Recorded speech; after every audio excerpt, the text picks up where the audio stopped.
Ricorre oggi l'anniversario della frana di Cantamatino, avvenuta il 21 novembre del 2021, un evento che ha segnato profondamente, oltre le famiglie interessate, l'intera comunità di Siculiana.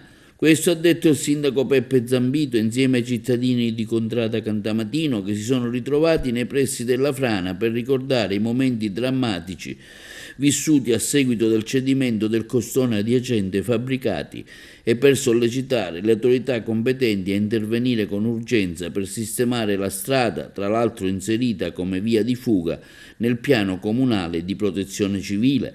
A 2 anni di distanza l'arteria di collegamento con il centro abitato non è stata ripristinata, con gravissimi disagi per gli abitanti di Siculiana, che hanno costituito un comitato per mantenere alta l'attenzione sul problema. L'amministrazione comunale dal primo momento a fianco delle famiglie coinvolte nella frana, ha affermato il sindaco Peppe Zambito. Siamo intervenuti con celerità per mettere in sicurezza gli immobili e in meno di 6 mesi gli abitanti sono rientrati nelle proprie abitazioni. Un bel risultato, ma non basta. Abbiamo immediatamente redatto un progetto per il rifacimento della strada e siamo in attesa del finanziamento.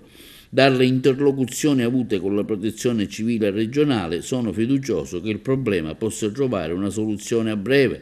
Nei giorni scorsi, su sollecitazione del comitato, anche il prefetto di Agrigento, Filippo Romano, accompagnato dal primo cittadino dopo aver effettuato un sopralluogo, ha espresso la sua vicinanza ai residenti, assumendo l'impegno di sostenere ogni iniziativa utile al ripristino della viabilità.